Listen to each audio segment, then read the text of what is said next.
Good morning and welcome back to Dr. Logic Awkwardly Does Logic. I've got one more thing that I want to say about admissible versus derivable rules. So I mentioned how every derivable rule is always going to be admissible because you do the derivation and then you take the substitution instance because uniform substitution is going to be valid in all of the systems that we're looking at. There is a notion, a new definition that I'm going to give you. I'm just going to state it. I don't need to write it out.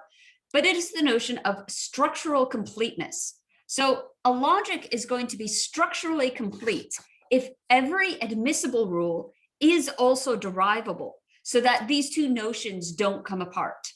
So once you have this definition, you immediately know something interesting about the system K, given what we saw in the previous video, which is that K is not structurally complete because there is a rule, namely from if possibly phi is a theorem, then phi is a theorem. This rule is admissible in K, it is not derivable, and therefore K is not structurally complete.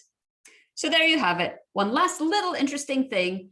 K is often thought of as being this kind of so weak as to not be particularly interesting sort of logic.